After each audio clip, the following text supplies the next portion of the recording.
tarde, igreja. Boa tarde para você que está aí nos assistindo nessa tarde de domingo. Calorosa, né? Um dia bem quente, mas que a presença do Senhor realmente se faça aquecida no teu coração nessa tarde. Nós vamos iniciar esse culto orando, agradecendo a Deus pela bênção de nós podermos estar juntos, mesmo que longe, mesmo que separados, o nosso coração todo voltado para o Senhor, amém?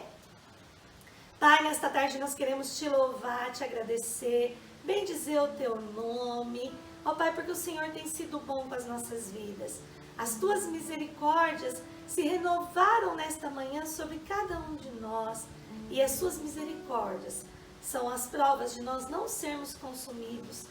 Ó Deus, porque o Senhor é bom, porque o Senhor é misericordioso. Nós te louvamos e te agradecemos e queremos entregar, ó Deus, esse momento de adoração com cânticos nas tuas mãos, na certeza de que o Senhor tem cuidado de cada um de nós. Em nome de Jesus, amém. Amém? Eu vejo a glória do Senhor hoje aqui e espero que você veja a glória do Senhor aí onde você está. Amém?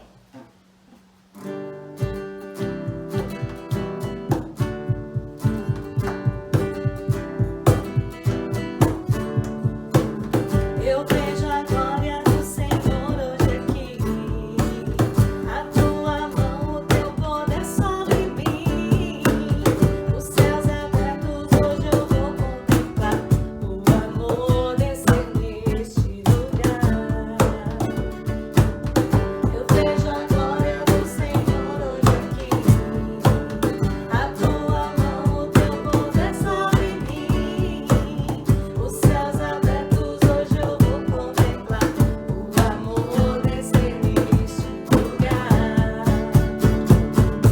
Eu quero ver agora o teu poder, a tua glória inundando meu ser. Vou levantar as mãos e vou receber, vou louvando o teu nome, porque sinto o Senhor me tocar. Eu quero ver agora o teu poder, a tua glória inundando meu ser. Vou levantar as mãos e vou receber, vou louvando o teu nome, porque sinto o Senhor me tocar.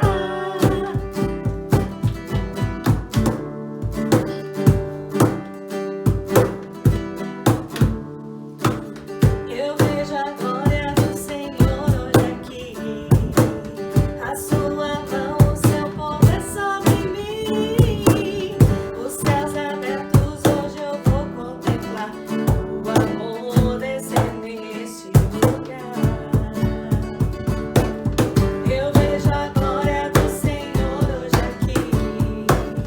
A sua mão, o seu poder sobre mim. Os céus abertos, hoje eu vou contemplar o amor descer neste lugar. Eu quero ver agora o seu poder, a tua glória inundando meu ser. Vou levantar as mãos e vou receber, vou louvando o teu nome, porque sinto o Senhor me tocar. Eu quero ver agora o teu poder, a tua glória inundando meu ser. Vou levantar as mãos e vou receber, vou louvando o teu nome, porque sinto o Senhor me tocar. O Senhor me tocar. Oh, o Senhor me tocar. Aleluia! Glória a Deus! Eu não sei vocês, irmãos, mas são muitas as vezes que a gente tende a se afastar do Senhor. Muitas vezes coisas e situações e momentos tendem a nos levar para longe de Deus.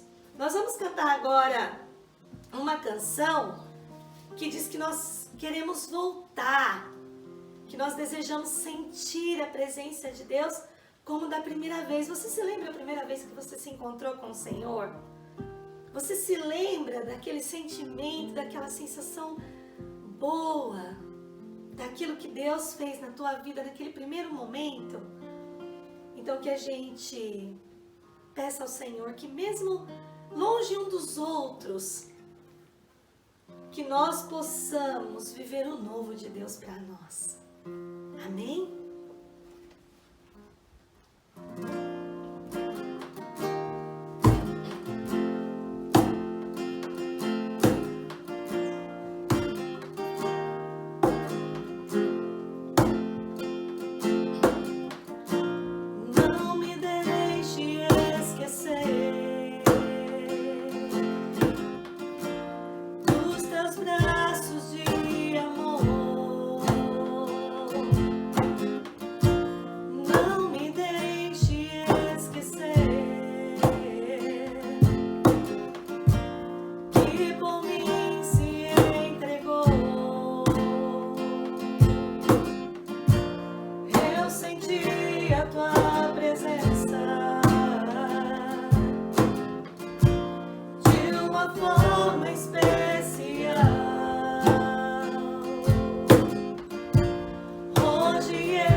sentir de novo o pulsar do teu coração.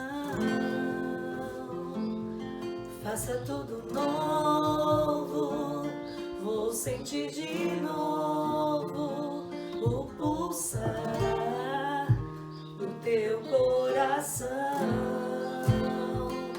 Faça tudo novo, vou sentir de novo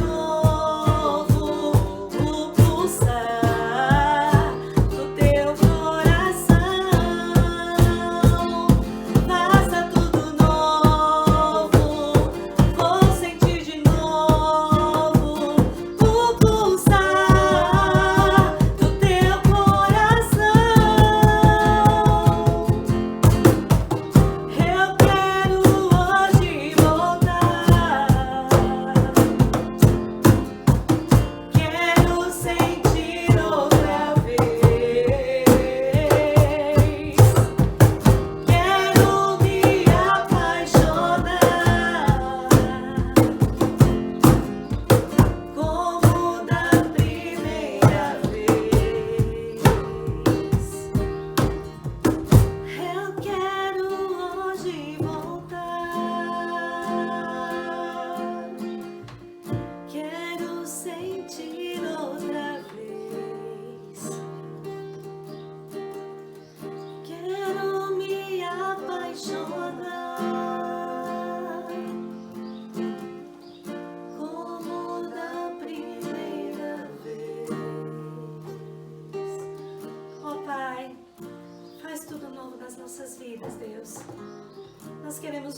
para Ti. Nós queremos estar contigo, não perder as oportunidades.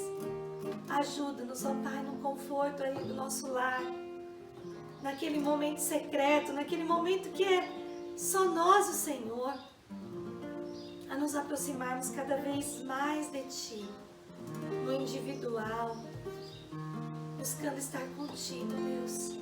Naquele momento em que o Senhor fala ao nosso coração. Muito obrigado pela Tua presença. Antes, hoje e para sempre, se nós assim buscarmos e se assim nós queremos, Pai. Muito obrigada. Porque a Tua presença é muito especial.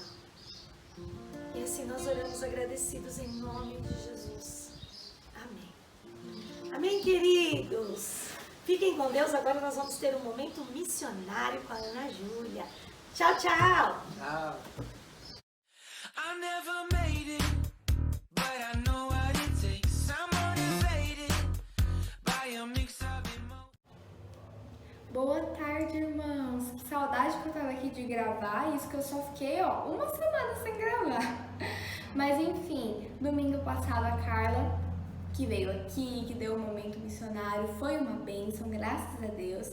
Eu tinha feito a cirurgia, né, então eu não pude nem vir junto com ela nem nada, mas graças a Deus a minha recuperação foi muito boa, já estou muito bem. E vamos então continuar a nossa campanha. Vamos no tema e a divisa, tá? Vocês falam junto comigo. Primeiro tema. 1, 2, 3 e já. Porque ele me amou. E a divisa. Nós amamos porque Ele nos amou primeiro. 1 João 4:19. E agora vamos aí ver a música e o vídeo. Eu me considero filho do amor dos batistas brasileiros, porque quando meu pai faleceu, eu tinha 9 anos de idade e eu questionava muito por que ele havia morrido. E todas as pessoas me diziam que era vontade de Deus, porque Deus que quis, e aquilo me irritava, porque para mim Deus era o culpado. Quando eu completei 13 para 14 anos de idade, a primeira igreja batista em Russas alcançou um vizinho meu, chamado Edmilson, que me convidou. Na mensagem, no finalzinho da mensagem, o pastor Isaías, que é missionário de Missões Nacionais, ele disse o seguinte: olha, Deus quer que você saiba que Ele é o seu pai, e que independente da perda que você tenha tido, Ele sempre cuidou de você. E naquele dia 9 de setembro de 2001, eu entreguei minha vida para Jesus e tive o privilégio de ser cuidado espiritualmente e também muitas vezes materialmente, porque aquela família missionária, ela me mostrou que a vida só vale a pena com Jesus. Quando chegamos à cidade de Russas, nós já éramos missionários de Missões Nacionais. Na realidade, nós estávamos indo de Fortaleza para revitalizar um campo em Jaguaribe, uma cidade aqui próxima. Na volta, nós paramos em Russas e ficamos encantados com essa cidade onde não havia um trabalho batista. Chegando aqui, na realidade, Deus colocou no nosso coração o desejo de plantar um trabalho aqui nesta cidade. Um dos grandes exemplos do relacionamento discipulador é a vida do irmão Ítalo. Ítalo se converteu aqui com 13 anos e a igreja começou a investir na vida do Ítalo. É a vida na vida. Aos 16 anos de idade, eu tive o privilégio de começar um pequeno grupo no bairro que eu morava. E hoje eu entendo que aquela evangelização discipuladora é a maneira como Deus quer cuidar de nós. Ele quer que cada pessoa cuide um do outro. Então, eu comecei a evangelizar, a convidar pessoas a cuidar de pessoas. E hoje, para a glória de Deus, lá em Russas, nós temos a segunda igreja batista, que é fruto desse pequeno grupo que nós iniciamos com 16 anos de idade. E em 2014, nós chegamos aqui em Fortaleza com a missão de plantar uma igreja no bairro Jacarecanga. Existem 2.700.000 pessoas precisando de Jesus. Então, eu comecei a orar para que Deus nos direcionasse. Com a visão de igreja multiplicadora, nós começamos a trabalhar com a evangelização discipuladora, o relacionamento discipulador, indo nas casas das pessoas, não apenas oferecendo estudo bíblico, mas oferecendo a elas a oportunidade de ter um amigo, de ter alguém que possa compartilhar vida na vida, vida de Deus com elas. Estamos lá no Joaquim Távora com um projeto de jiu-jitsu E aqui no Mondubim nós temos o projeto com as crianças que fazem aula de capoeira e esporte. E hoje, para a glória de Deus, nós estamos trabalhando na plantação de 4 igrejas. Nós estamos na região norte, com a Igreja Batista em Jacarecanga. Estamos na região oeste, com a revitalização da Igreja Batista em Quintino Cunha. Estamos na região sul, aqui nesse bairro, no Mondubim, com a plantação de igreja. Temos na região leste, no bairro Ancuri, a Igreja Batista Paraíso, também com PGM. E temos no coração de Fortaleza, no Seminário Batista do Ceará, nós temos hoje um PGM funcionando lá às quintas-feiras e já temos ali os cultos da congregação aos domingos. Então nós estamos trabalhando relacionamento discipulador, oração, plantação de igreja, formação de líderes e compaixão e graça. Conheci o missionário Ítalo e foi a bênção porque na realidade o primeiro trabalho que nós fizemos foi com ele lá em Joaquim Távora. E eu me recordo que das vezes que ele me dava carona na porta lá de casa, a gente conversava muito, ele manifestava o desejo, né, de alcançar outros locais.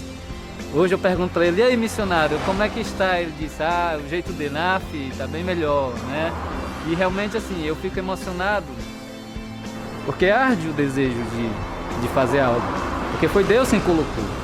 As lágrimas são de alegria e de ter o privilégio de ver o agir de Deus, de ver as histórias da Bíblia saindo e acontecendo ao nosso redor.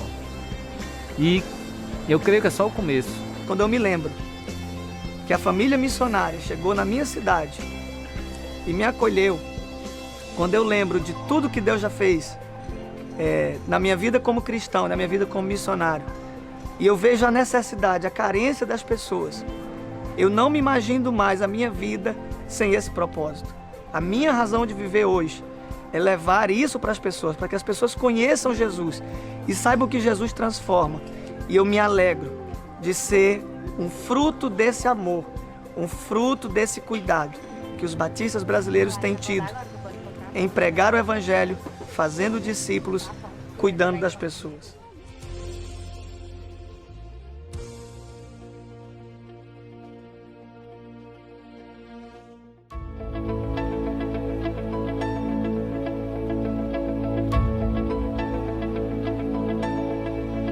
A esperança de salvação está na cruz do Rei Jesus. Por sua graça encontro paz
Muito lindo, né, esse vídeo, como os vídeos da junta são lindos.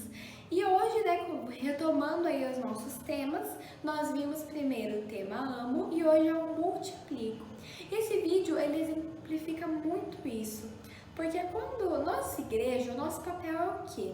É trazer vidas, é falar do amor de Cristo para que vidas possam ser transformadas, para que pessoas possam receber do amor de Cristo. E muitas vezes, algumas pessoas vão vir com feridas. Mas antes da gente falar um pouquinho mais sobre isso, eu vou fazer uma dinâmica rapidinho com os irmãos. Hoje eu estava pesquisando algumas dinâmicas e eu achei uma muito interessante. Então vamos lá. Essa folha de sulfite aqui que os irmãos estão vendo é como se ela fosse uma criança, representando as crianças. As crianças, ó, elas fazem barulho, elas brincam, elas correm, elas são alegres, elas fazem muito barulho. Mas, vamos amassar essa folha. Pronto. Vamos abrir com cuidado para ela não rasgar.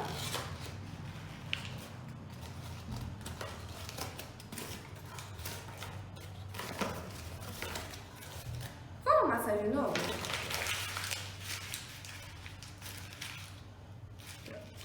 Abrir mais uma vez com bastante cuidado.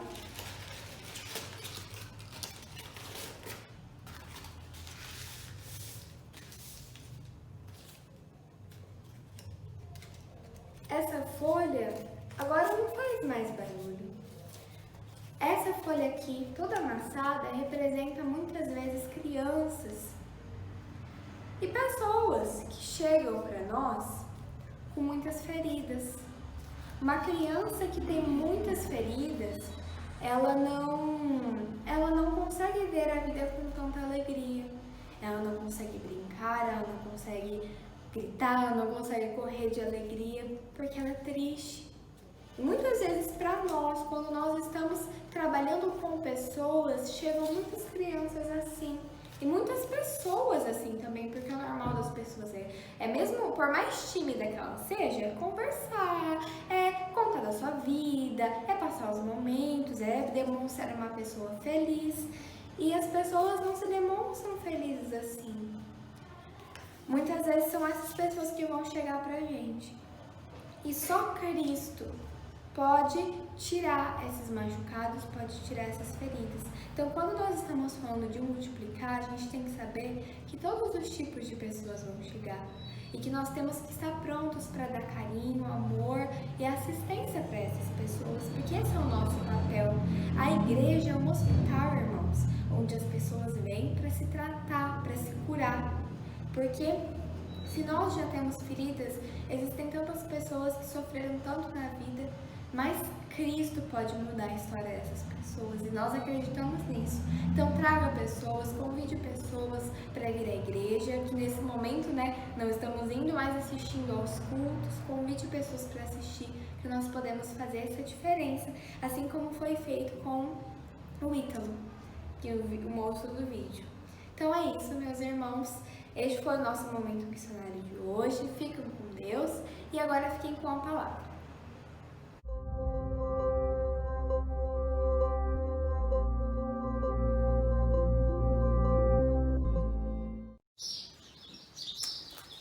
Boa tarde, irmãos. Graça e paz, amém? Graças a Deus, porque nós estamos aqui para poder continuar adorando a Deus. Já adoramos ao Senhor com os cânticos, com as orações. E agora nós vamos adorar a Deus com a palavra, com a leitura da palavra. Eu quero, sem demoras, convidar você a abrir a sua Bíblia no Evangelho de Lucas, capítulo 2. Evangelho de Lucas, capítulo 2. Evangelho de Lucas, capítulo 2, o versículo 39. Lucas 2, 39.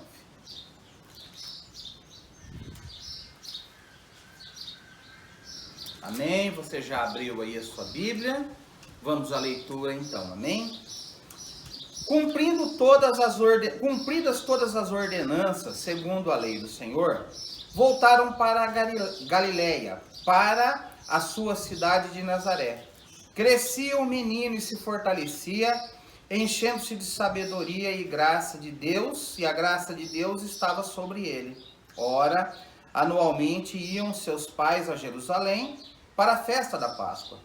Quando ele atingiu os 12 anos, subiram segundo o costume da festa. Terminados os dias da festa, ao regressarem, permaneceu o menino Jesus em Jerusalém, sem que seus pais o soubessem. Pensando, porém, estar ele entre os companheiros de viagem, foram caminho de um dia, e então passaram a procurá-lo entre os parentes e os conhecidos. E não tendo encontrado, voltaram a Jerusalém à sua procura. 3 dias depois, acharam-no num templo, assentado no meio dos mestres, ouvindo-os e interrogando-os. E todos os que ouviam, muito se admiravam da sua inteligência e das suas respostas. Logo que seus pais o viram, ficaram maravilhados. E sua mãe lhe disse: Filho, por que fizeste assim conosco? Teu pai e eu, aflitos, estávamos à tua procura. Ele lhes respondeu: Por que me procuráveis? Não sabíeis que me cumpria estar na casa de meu pai? Não compreenderam, porém, as palavras que lhe disseram. E desceu com eles para Nazaré, e era-lhe submisso. Sua mãe, porém, guardava todas essas coisas no coração. E crescia Jesus em sabedoria, estatura e graça, diante de Deus e dos homens. Amém? Que Deus nos abençoe com essa palavra. Eu quero meditar com você de um fato real, tá? De um fato que aconteceu na história de José, na história de Maria, na história de Jesus. Um fato que se passou na vida deles e trazer uma reflexão num contexto espiritual, né? Pegar um fato real e levar para um contexto espiritual para que a gente possa extrair verdades espirituais para a nossa vida. Em algum momento da sua vida, você já deve ter esquecido alguma coisa importante, tá? Em algum momento nessa sua vida corrida, essa vida de preocupações, você já deve ter esquecido alguma coisa que era muito importante para a sua vida. Então nós vamos pensar numa situação hipotética, tá bom? Imagine que você está indo para Bauru, pertinho daqui. E você é parado por uma blitz da polícia militar rodoviária. E quando você para, a primeira coisa que o guarda, o policial diz é o seguinte, né? Ele fala para você bom dia ou boa tarde e diz para você: o senhor pode me dar, né? Pergunta o seu nome e pede para você a sua carteira de habilitação, né? CNH, e o documento do carro. Mas imagina que quando o guarda fez essa pergunta para você, você bateu a mão no bolso ou foi olhar numa bolsa, se você é mulher, e você descobriu que você esqueceu todos os seus documentos em casa. Todos. Por certo que agora nós temos um dispositivo no celular, e todo mundo tem um celular, e aí você pode baixar lá o aplicativo, nesse aplicativo a sua CNH e também o documento do carro, né? Mas vamos pensar de uma forma um pouquinho radical aqui ainda. Imagina que você não tem esse recurso, né? Então o guarda vai segurar você ali, porque ele vai ter que fazer algumas averiguações a respeito de você, da sua vida, do seu carro. Ele não te conhece e isso vai demorar um tempo. E digamos que ainda por você não estar portando os seus documentos, ele ainda vai ter que fazer uma multa por isso. Isso vai tomar um pouco mais de tempo que você estava indo para Bauru e ele segurou você ali. Mas vamos dar uma arrochada, uma apertada na situação. Imagina que essa sua ida para Bauru foi por conta de uma consulta que você tinha agendada ela há meses. E que perder essa consulta, ela vai implicar em algumas coisas. A primeira delas, outros tantos meses para você remarcar essa consulta. Então, você ficou lá 6 meses aguardando essa consulta. Quando você conseguiu, independente se ela é na rede pública ou na rede particular, porque acontece, e aí você estava aguardando essa consulta, e agora no dia da consulta você esqueceu os documentos, você foi parado na blitz e você vai perder essa consulta, e isso vai implicar nisso. E essa espera que você vai ter, esse novo prazo, isso vai implicar diretamente na vida de alguém. É só uma situação hipotética. Ou seja, isso pode custar, de repente, a vida de alguém. Vai implicar. Então, nós estamos pensando nessa situação. Imagina como isso seria para você. Agora, aqui nesse texto que nós lemos, a questão que nós estamos tratando, ela implica exatamente, ela envolve tempo e ela envolve risco de vida. E já digo para você, com certeza o risco de vida aqui não é com o menino Jesus que tinha 12 anos nessa época e ficou esquecido pelos seus pais em Jerusalém. Não. O risco de vida que eu estou dizendo não é com o menino Jesus. Mas o risco é para com aqueles que no decorrer da sua jornada aqui na terra, não só se esquecem dele, mas aos poucos se distanciam ou se afastam dele. Então o risco de vida que eu estou tratando aqui não é com relação ao menino Jesus. É comigo e com você. É com todas as pessoas que têm essa vida curta aqui na terra e que em algum momento podem, se esquecer dele ou mesmo se afastarem dele. Uma pergunta nos surge. Quais motivos nos levam a nos afastarmos de Jesus? Quais são os motivos? Eu quero pensar nesse texto, tá? De um fato real, levar para isso para um contexto espiritual, ok? Quais os motivos que nos levam a nos afastarmos de Jesus? Primeiro, o cumprimento de mandamentos e ordenanças. Talvez você diga, como pode isso? Desde quando cumprir mandamento e ordenança nos afasta de Deus? De forma nenhuma. Quero dizer que os mandamentos de Deus são ruins e nem que não precisamos observá-los. Mas sim dizer que o simples cumprimento obrigacional destes nos afasta de Deus. O simples cumprimento obrigacional nos afasta de Deus, nos afasta de Jesus. Dá uma olhada comigo no versículo 39. Diz assim: cumprindo todas as ordenanças, segundo a lei do Senhor, voltaram para a Galileia, para a sua cidade de Nazaré. Está em Lucas 2:39.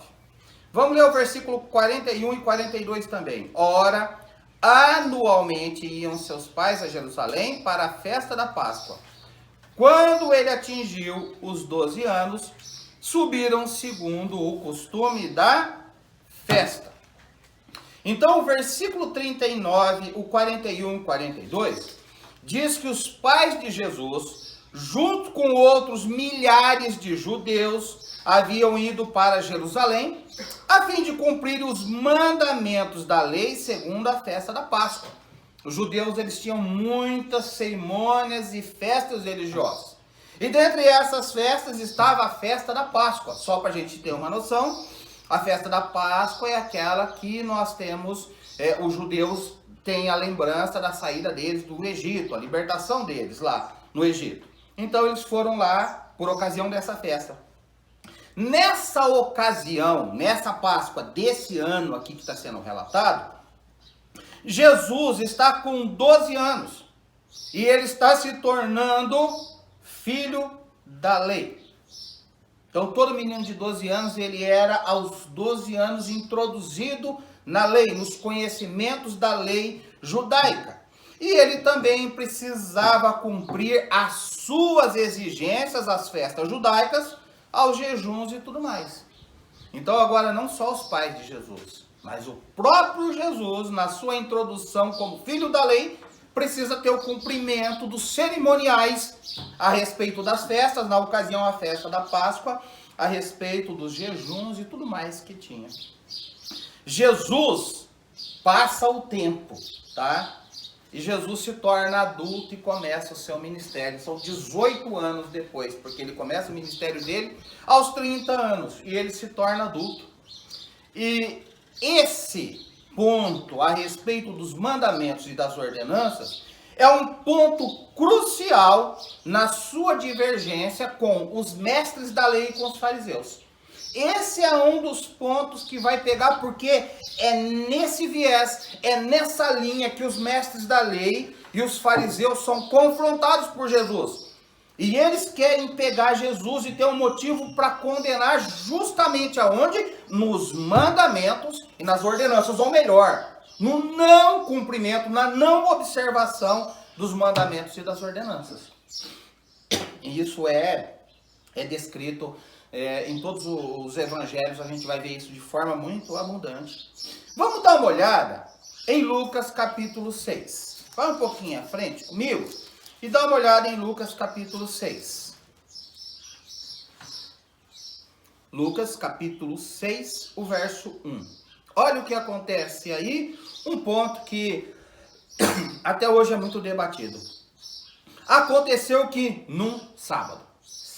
O sábado era um negócio que pegava para com os mestres da lei e os fariseus. Passando Jesus pelas searas, os seus discípulos colhiam e comiam espigas, debulhando-as com as mãos. E alguns dos fariseus lhe disseram: por que fazeis o que não é lícito aos sábados? Respondeu-lhe Jesus: nem ao menos tende lido o que fez Davi quando teve fome, ele e seus companheiros? Como entrou na casa de Deus, tomou e comeu os pães da proposição e os deu aos que com ele estavam. Pães que não lhe era lícito comer, mas exclusivamente aos sacerdotes. E acrescentou-lhes: o Filho do Homem é Senhor do sábado. Sucedeu que em outro sábado entrou ele na sinagoga e ensinava. Ora, achava-se ali um homem cuja mão direita estava ressequida. Os escribas e os fariseus observaram-no, procurando ver se ele faria a cura no sábado, a fim de acharem de que o acusar. Mas ele, conhecendo-lhe os pensamentos, disse ao homem da mão ressequida: levanta-te e vem para o meio. E ele, levantando-se, permaneceu de pé. Então disse Jesus a eles: que vos parece? É lícito no sábado fazer o bem ou o mal? Salvar a vida ou deixá-la perecer?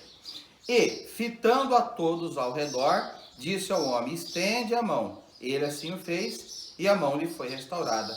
Mas eles se encheram de furor e discutiam entre si quanto ao que fariam a Jesus. A título de conhecimento, fariseus era o grupo que Paulo pertenceu, o grupo que melhor ou mais próximo ficou de guardar as ordenanças e a lei. E aí o sábado é um negócio tremendamente complicado para o judeu. E aí, principalmente para os mestres da lei e para os fariseus. E Jesus confronta exatamente a forma como as coisas estão sendo guardadas. Né? Então, ele confronta isso aí na vida deles, da forma como é guardado os mandamentos e as ordenanças. Agora, veja você, né? Porque Jesus curou um homem no sábado, e ele faz uma citação a respeito de Davi, que comeu os pães da proposição que estavam no templo, que não era lícito a ele comer, mas somente ao sacerdote. Mas ele entra lá, ele está com fome, ele e os companheiros dele, e ele pede ao sacerdote, o sacerdote dá o pão, era trocado todo dia. Então ele pede o pão de ontem. Se você for na história, você vai ver isso. Mas só o sacerdote podia comer. Mas veja que o sacerdote oferece a ele porque ele está com fome. Então, o que é lícito fazer no caso? E aí Jesus traz para o sábado. É certo fazer o bem no sábado ou não fazer? Trazer a vida ou deixar morrer? Ok. Agora, quando a gente traz isso para a nossa realidade presente hoje, veja, o batismo e a ceia do Senhor, para nós, são mandamentos. E nós temos um prazer enorme em cumpri-los. Então as pessoas querem participar da ceia porque elas acham aquilo importante e elas entendem que elas precisam se batizar e aquele é mandamento do Senhor, a gente discipula a pessoa e a pessoa quer fazer aquilo. Maravilha. Atrelado a isso, nós fazemos como os mestres da lei e os fariseus. Ajustamos o ser dizimista, o ser um frequentador assíduo da igreja ou do templo e outras práticas bíblicas no mesmo patamar obrigacional. Então, nós trazemos isso para um cumprimento. Porque nós achamos que isso é importante, porque nós achamos que isso nos leva para perto de Deus. Porque isso nos aproxima de Jesus.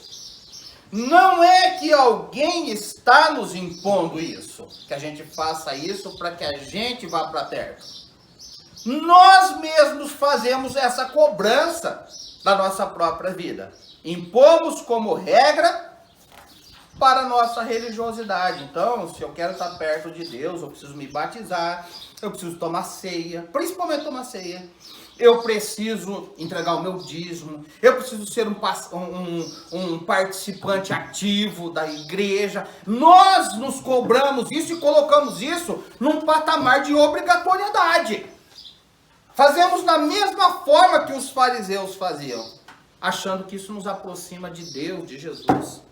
Talvez os pais de Jesus estavam um tanto felizes por terem cumprido o que lhes cabia com relação à sua própria vida e também com a vida de Jesus, a ponto de não se aperceberem que Jesus estava ficando para trás. Queridos, eles foram lá para cumprir as obrigações, os mandamentos da lei. E eles deviam estar muito felizes com aquilo, como todos os judeus. E agora o filhinho deles, de 12 anos de idade, está sendo introduzido na lei, igualzinho quando a gente leva para a igreja, né? E aí o nosso filho escolheu se batizar, e que maravilha, que coisa linda! Estou colocando ele mais próximo de Deus, porque está cumprindo o mandamento do Senhor. Talvez para você, cumprir obrigações religiosas é o suficiente. Mas isso não te coloca perto de Deus, muito pelo contrário. Te afasta de Deus. Porque cumprimento obrigacional não é relacionamento com Deus. Cumprimento obrigacional é religiosidade. E religiosidade não nos aproxima de Deus. Então Jesus ele vai falar num outro texto a respeito dos fariseus e dos escribas. Você confere depois lá se é isso mesmo que está dizendo, que é Mateus 15. Eu peguei o versículo 8 e um pedaço do versículo 9, lê tudo isso que está escrito ali, você vai ver. Está sendo dito deles.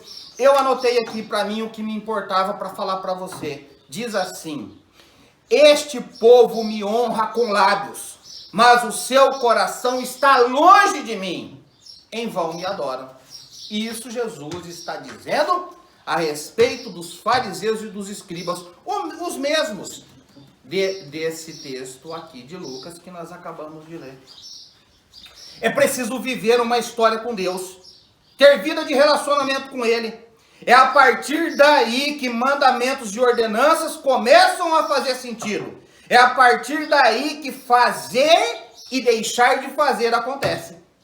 Sem esse relacionamento, mandamentos e ordenanças são mera religiosidade. E o pior, cria uma falsa ideia de que estamos perto de Deus. Então, os pais de Jesus foram lá, cumpriram os mandamentos, estavam todos felizes porque estavam cumprindo aquilo que os colocava perto de Deus.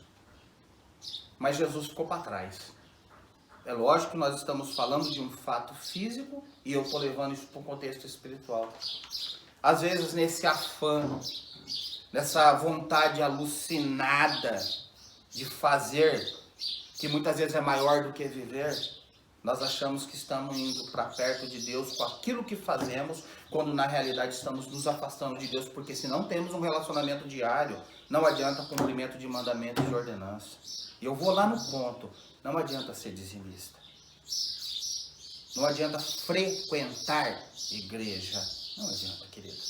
Não adianta ser batizado. Não adianta tomar ceia se não tem relacionamento com o Senhor. Porque cumprimento de mandamento e ordenança obrigacional não nos aproxima, nos distancia de Deus. 2. Quais os motivos nos levam a nos afastarmos de Deus ou de Jesus? A multidão. Com quem que os pais de Jesus estão? Com a multidão. Dá uma olhada aí no versículo 44. Lucas 2, 44. Pensando, porém, estar ele entre os companheiros de viagem, foram o caminho de um dia. E então passaram a procurá-lo entre os parentes conhecidos. Bom, para eu não enxergar o meu filho num raio, olha que eu enxergo, hein? Para eu não enxergar o meu filho num lugar que ele está, tem que ter multidão. Então tinha muita gente. E os pais de Jesus estão seguindo a multidão e Jesus deve estar aí pro meio. Era essa a situação, mas Jesus tinha ficado. Imagina a euforia que esse povo deveria estar. Eles tinham acabado de sair de uma festa que durou nada menos do que 7 dias. A festa da Páscoa durava 7 dias. 7 dias de festa. E pode ter certeza que tinha comida. Não tenho dúvida. Ainda que fosse uma festa religiosa e muito diferente daquelas que nós conhecemos, para eles aquilo era motivo de muita alegria. E lá para comemorar a Páscoa era algo memorial, algo especial, diferente. Então eles estavam muito felizes. Então eles estão indo embora, depois de 7 dias de festa, e caminham um dia inteiro até perceber que estão distantes de Jesus. Jesus não estava ali. Então o senso de dever cumprido das ordenanças pode nos afastar de Deus, mas a multidão também pode nos afastar. Quantas pessoas você conhece que falam de Deus e que aparentemente parecem ser bons servos de Deus, ainda que você não saiba nada a respeito da relação delas com o Senhor? Então muitas vezes a gente olha, né? Ah, é da igreja tal, vai sempre na igreja, eu conheço ela, porque falar de Deus, meus irmãos, qualquer um fala. Carregar Jesus na camiseta, qualquer um carrega, isso é normal hoje. Tem adesivinho no carro e tudo mais, capinha de celular em qualquer lugar. Isso tem. Mas isso não prova nada, meu irmão. A gente achar que a multidão, tá todo mundo comprometido. Isso não fala nada, porque você não sabe absolutamente nada do relacionamento pessoal delas. Caminhar com a multidão é fácil, porque isso nos traz a sensação de conforto. Então eles estavam confortáveis com a multidão, porque essa multidão tinha ido adorar ao Senhor também. Então eles estavam ali confortáveis. Mas será que isso nos coloca perto de Deus ou longe dele? Então quando a gente começa a olhar para a multidão, um serve assim, outro serve assado, e todo mundo está servindo, isso nos coloca perto ou longe? Esse, querido, é um dos problemas do movimento ecumênico, que pega o todo e transforma em único. O movimento ecumênico quer pegar todas as religiões, todos os caminhos levam a Deus e junta tudo e está tudo certo. Esse é um dos grandes problemas do movimento ecumênico. Mas o Deus da Bíblia, ainda que em muitos aspectos trabalha na realidade de corpo, porque é corpo. Paulo apresenta a igreja como corpo. Atos apresenta uma realidade de corpo, de multidão. Então, ainda que esse nosso Deus, em muitos aspectos, trabalha na realidade de corpo, ou seja, no todo, trabalha ainda muito mais na individualidade de cada pessoa. Então, ele é o Deus do corpo, do todo, mas muito mais É o Deus da individualidade de cada pessoa. A salvação não é da multidão. A salvação é pessoal. A relação diária com Ele, pessoal. O compromisso de servi-lo, pessoal. Não é por atacado. É pessoal. Eu não posso me guiar pela multidão, mas eu preciso me guiar pelo unitário. A minha relação única com Ele. Pela minha relação com esse Deus. A sua segurança está em você viver uma vida com Deus todos os dias. Na multidão as pessoas oram por mim. Então a multidão, você fala para um, fala para o outro, para o Zé, para o Antônio. O Face está aí mostrando isso, vamos orar. Na multidão as pessoas oram por mim. Mas isso não me coloca perto de Deus. Traz o conforto, traz o alívio, não tenho dúvida que é uma ação de Deus. Mas não é isso que me coloca perto de Deus. Na unidade, ou no único, no particular, eu oro. E isso é o que me coloca perto de Deus. Novamente eu trago para o pessoal. Então é na unidade, é você e Deus. Então muitas pessoas escolhem a multidão. Estão em uma igreja como mais um na multidão, porque na multidão eu não preciso ter um compromisso tão sério.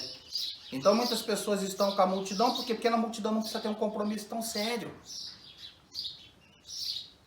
Então eu estou na igreja, mas eu sou o que na igreja? Mais um. Porque a forma como eu me comprometo revela isso. Mas é escolhendo andar só com a multidão que eu posso me afastar de Deus. Então se eu escolho andar só com a multidão, eu me afasto de Deus. Porque eu não entendo igreja a partir do templo para casa. Eu entendo igreja de casa para o templo. O templo é resultado da casa. E não a casa é resultado do templo. Porque se eu não consigo ser crente no meu dia a dia, no meu particular com Deus, eu não sou em nenhum outro lugar. Isso é disfarce, se andar com multidão. Talvez você me diga assim, pastor, mas como é que fica Atos 2? Vamos lá em Atos 2? Galera, como é que está o meu horário aí? Vão me avisando. Jesus, meu tempo correu. Atos 2.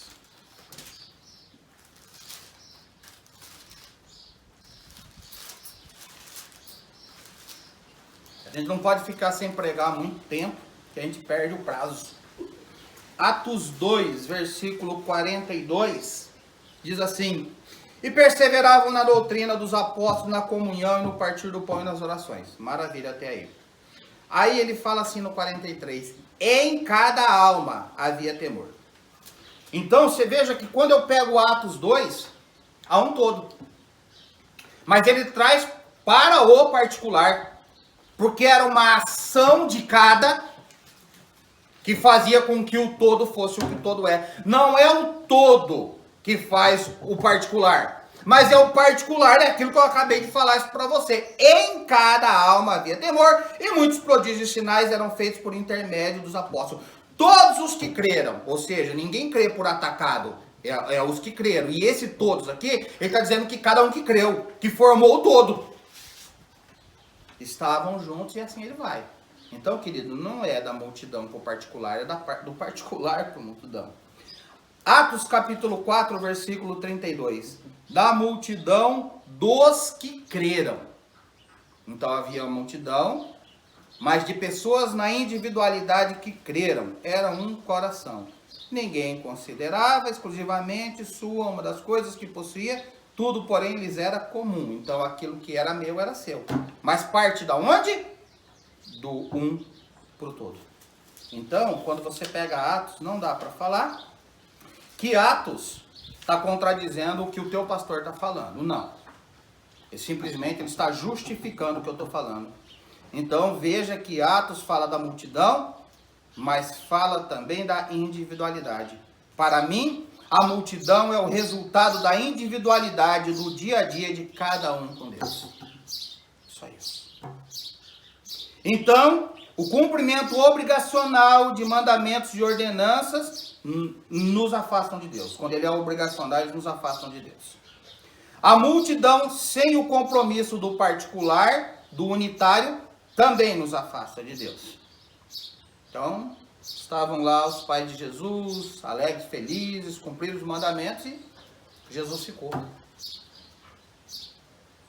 E aí eles estão na maior alegria, na maior festa, porque eles estão andando com quem? Com a multidão. Mas Jesus ficou. E isso num contexto espiritual pode perfeitamente acontecer. Estou andando com a multidão, estou achando que estou perto de Deus, mas estou onde? Longe de Deus. Estou guardando mandamentos, tá? De forma e ordenanças de forma obrigacional. Acho que estou perto de Deus, estou distante de Deus. Em terceiro e último lugar, quais os motivos nos levam a nos afastarmos de Jesus? Terceiro e último lugar, a falta de conhecimento das Escrituras Sagradas. Queridos, eu fico pensando aqui, o que aconteceu com os pais de Jesus? Porque eles voltam, encontram Jesus no templo, e aí a mãe de Jesus fica brava. Falou, meu filho, o que é isso que você fez comigo, com teu pai? Nós estávamos te procurando, parará. Versículo 49, Lucas 2,49. Ele lhes respondeu, por que me procuráveis? Não sabias que me cumpria estar na casa de meu pai? Não compreenderam, porém, as palavras que lhe dissera. Queridos, eles não compreenderam quando Jesus disse para ele, falou, me cumpria estar aqui. Vocês não sabiam disso? Que me cumpria estar aqui? Ele passou a questionar eles se eles não sabiam disso. Agora, vamos pensar sobre algumas coisas. Há vários fatos que falam sobre o propósito da vida de Jesus sendo revelado para José e para Maria. Não foi para outro, foi para José e para Maria. Então, nós temos a revelação do anjo, tanto para Maria como para José, quando ela ia ficar grávida e quando ela ficou grávida. Vocês lembram disso? Está no texto bíblico. Que o que ela ia conceber era do Espírito Santo. Não foi gente que foi, foi anjo que foi lá falar com ela. Maravilha. O texto mais lindo para mim é o texto de quando Maria, que está grávida, vai visitar Isabel, sua prima, que já está grávida de 6 meses de João Batista. Gente, esse texto é fantástico. Porque Maria chega na porta e saúda Isabel. Isabel fica cheia do Espírito Santo. Ela diz, olha, do que me provém me visitar a mãe do meu Senhor. Porque quando ouvi a sua saudação, a criança me saltou aqui no ventre. João Batista ficou alucinado com a chegada do Mestre, de Jesus ali. E aí ela profetiza um monte de coisa. E em seguida, Maria fica cheia do Espírito Santo e faz uma canção. E começa a compor e adorar o Senhor. Meus irmãos, isso não é natural. Isso aqui foi revelado para ela. Os anjos no nascimento de Jesus, os anjos visitaram lá os pastores. Aí o que acontece? Os pastores vão até lá onde Jesus está e contam o que aconteceu. Os anjos chegaram, as milícias dos céus e vieram. Não foi homem, foi anjo. Os magos que vieram do Oriente para visitar o novo rei. Foi profetizado por esses homens lá. Quer mais? O anjo que fala para eles fugirem para o Egito quando Herodes quer matar ele. Fatos todos dentro de um contexto espiritual. Isso aqui é pouco perto das experiências que com certeza eles viveram com esse menino para entenderem que havia algo de especial na vida dele da parte de Deus. E agora, como é que eles não conseguem entender Jesus no templo? Quando Jesus questiona eles. Não dá. Não tem como a gente não pensar depois de tantos fatos. Ainda que eles não tivessem a Bíblia, como nós temos, eles tinham o Antigo Testamento.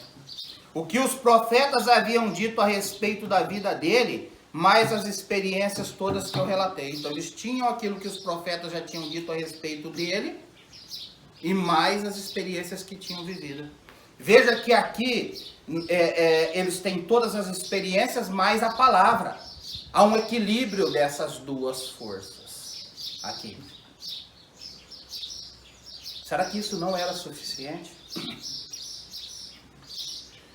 Em Mateus 4:4, Jesus diz assim, está escrito, nem só de pão viverá o homem, mas de toda palavra que procede da boca de Deus. Eu quero pedir licença para você para tirar isso do contexto que ele está ali e vou fazer uma interpretação particular de algo que Deus falou ao meu coração. Pão aqui pode ser representado por aquilo que eu gosto muito. Comida, né? A gente pode pensar assim ou outras coisas. Por aquilo que eu aprecio, mas que é passageiro. Aquilo que atinge um propósito momentâneo, porque não agrega nada além. É só um prazer momentâneo. Então vamos pensar em comida. Você come e ela satisfaz você naquele momento. Só. Não agrega nada mais além. Não traz nenhuma transformação na minha vida. A palavra, assim como o pão, precisa ser uma porção diária na minha vida. Mas aquilo que eu me alimentei dela, por sua vez, oferece mudança, transformação, agrega valor espiritual na minha vida e isso me traz discernimento e entendimento nesse mundo espiritual. Então, quando Jesus está dizendo que não só de pão viverá o homem, o pão é necessário para o nosso dia a dia, mas não agrega, porque eu preciso fazer constantes aí refeições e isso não vai trazer mudança e transformação da minha vida. No mesmo passo que eu preciso me alimentar de uma porção diária da palavra, porque eu preciso me manter, eu como, porque eu preciso ter saúde para me manter de pé. A palavra da mesma forma, eu me alimento dela, porque eu preciso manter a minha vida espiritual. Qual a diferença quando ele diz, mas de toda a palavra que procede da boca de Deus? Porque a palavra tem o poder transformador, ela agrega. Ela traz valores que transformam a minha vida e a sua vida. Então, quando eu não tenho o conhecimento da palavra, eu não entendo o que acontece no mundo espiritual à minha volta. Então, quando eu não tenho conhecimento da palavra, de pouco me vale as experiências espirituais que eu vivo. Porque além de eu não conseguir compreender o que elas significam, ainda que pareça que eu esteja perto de Deus, na realidade eu estou longe. Então, querido, não vale eu só ter experiências. O que muita gente busca. Eu preciso ter conhecimento da palavra para ter discernimento. E essas duas forças, elas precisam andar juntas, tá? Então eu tenho palavra, me acontecem as experiências, eu vivo as minhas experiências espirituais, eu tenho conhecimento, ela me dá discernimento para entender o que isso aqui está representando. Só as experiências não valem.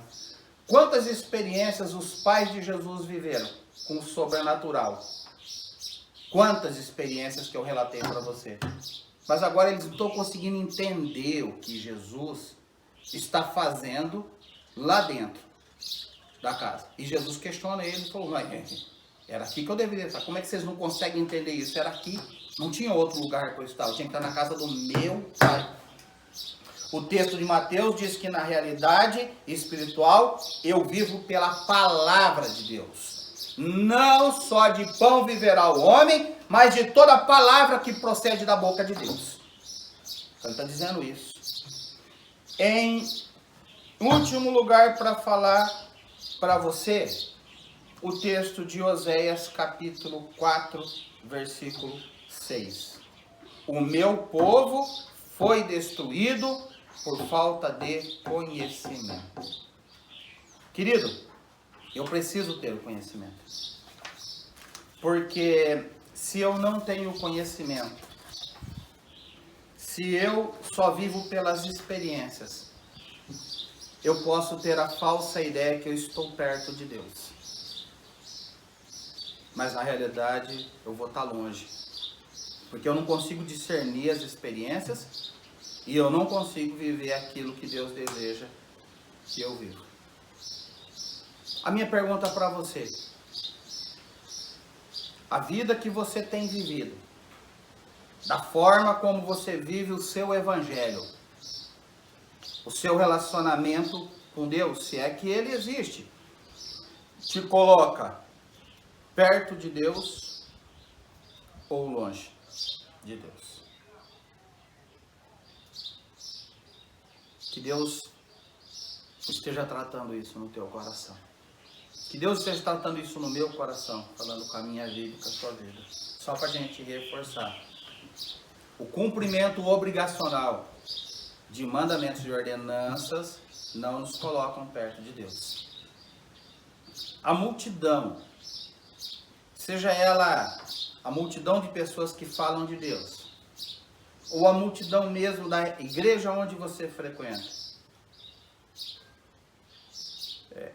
elas não podem dizer que você está perto de Deus, porque você precisa viver o seu relacionamento com Deus. Só um fato. E o conhecimento da palavra, aliado com as suas experiências, que muitas vezes são para você e não para os outros, aliado com as suas experiências. As duas forças precisam andar juntas. Conhecimento da palavra e as suas experiências espirituais com Deus, alinhadas. Elas te colocam perto de Deus. Porque só as experiências, meu irmão, elas não são capazes, porque se você não tem conhecimento, ou se ele é raso, você não discerne isso aqui. Você precisa disso aqui junto com isso. Tudo isso tem te colocado perto ou distante de Deus. Vamos orar? Pai, em nome de Jesus, nós te damos graças porque o Senhor é bom. Porque até aqui o Senhor tem nos ajudado. Até aqui nós temos encontrado misericórdia e graça, favor do Senhor para com a nossa vida. Mas, ó meu Deus, nós queremos pensar sobre a nossa vida da forma mais próxima, mais preciosa, mais correta e honesta, não do nosso ponto de vista. Até porque a Bíblia diz que o coração do homem é enganoso. Nós queremos pensar isso do ponto de vista do Senhor. Que o teu Espírito Santo seja poderoso para ministrar a nossa vida, para que nós não venhamos a nos esquecer e nos afastar de Jesus e do Senhor, mas que estejamos sempre perto, muito bem perto do Senhor. Que a nossa vida, não para os outros, mas para nós mesmos, na nossa relação diária com o Senhor, possa testificar que nós estamos perto do Senhor. E se porventura alguém está distante do Senhor, esse é o tempo oportuno, o momento especial, em que o Senhor chama para estar perto de ti. Que regressar seja o desejo do coração daqueles que estão distantes. Nós oramos e agradecemos ao Senhor a tua imensa bondade. Ser conosco. Em nome de Jesus que oramos. Amém. Amém. Deus abençoe, queridos. Fiquem na paz.